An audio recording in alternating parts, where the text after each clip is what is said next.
شان ہے جس کا مضمون ہے کہ جو کوئی شخص مجھ پر ایک بار درود پاک پڑھتا ہے اللہ کریم اس پر اپنی 10 رحمتیں نازل فرماتا ہے، اس کے 10 گناہوں کو مٹا دیتا ہے اور اس کے 10 درجات کو بلند فرماتا ہے۔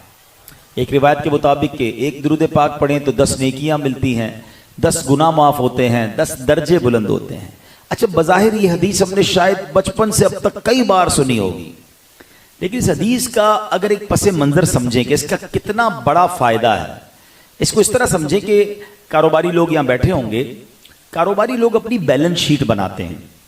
بیلنس شیٹ کس طرح بنتی ہے کہ میں نے کتنے پیسے لوگوں سے لینے ہیں، کتنے دینے ہیں اور میرے پاس اپنے کتنے ہیں۔ اس بیلنس شیٹ کے ذریعے انسان کو اپنی کیپٹل پتہ چل جاتا ہے، اپنا سرمایہ پتہ چل جاتا ہے کہ میں کہاں کھڑا ہوں، اسی پہ پھر زکوٰۃ بھی کیلکولیٹ بندہ کرتا ہے۔ مگر اگر کبھی کوئی بندہ اپنی بیلنس شیٹ بنائے اور اس کی بیلنس شیٹ آؤٹ ہو جائے کہ اس نے لوگوں سے لینے تو کم ہو دینے زیادہ ہوں، تو پھر ہم کیا کہتے ہیں، یار یہ تو بندہ فیل ہو گیا، برباد ہو گیا، بینکرپٹ ہو گیا۔ مگر دنیا میں کسی کی بیلنس شیٹ آؤٹ ہو جائے نا تو دیر از اے وے، دیر از اے سولوشن، کوئی نہ کوئی حل نکل سکتا ہے۔ کسی سے قرض لے لے، کوئی مدد کر دے تو بندے کی بیلنس شیٹ بیلنس ہو جاتی ہے۔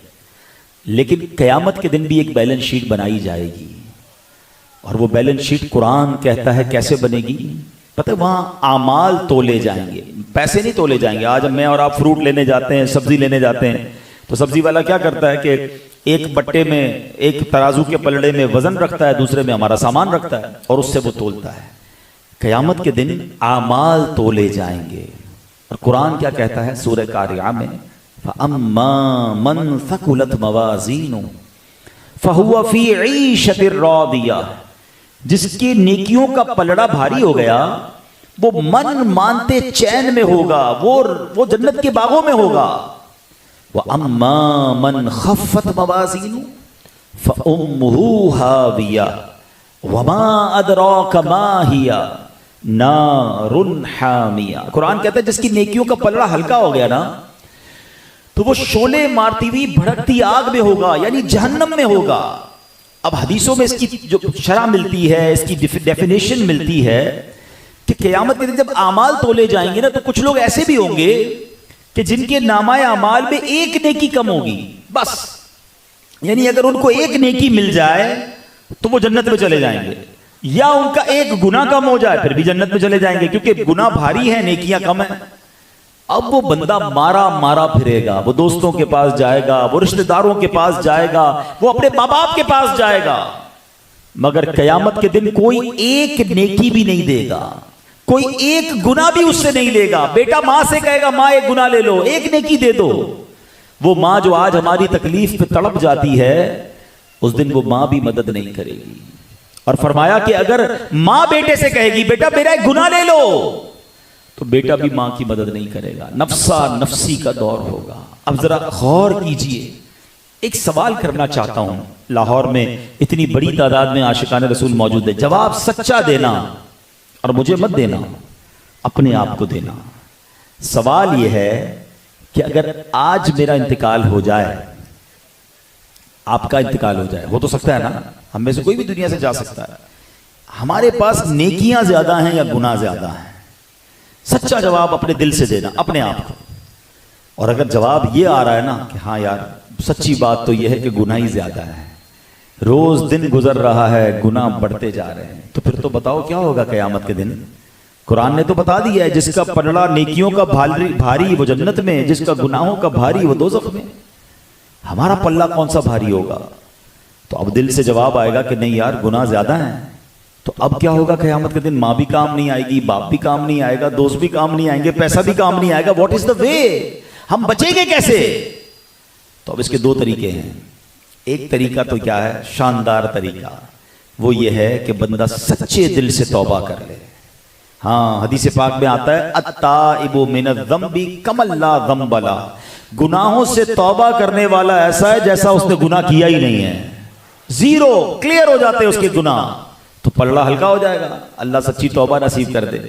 اور سبحان اللہ، ایک وظیفہ اب درود پاک کیسا ہے، پھر حدیث سنو، ایک درود پڑھتے ہیں تو 10 نیکیاں ملتی ہیں،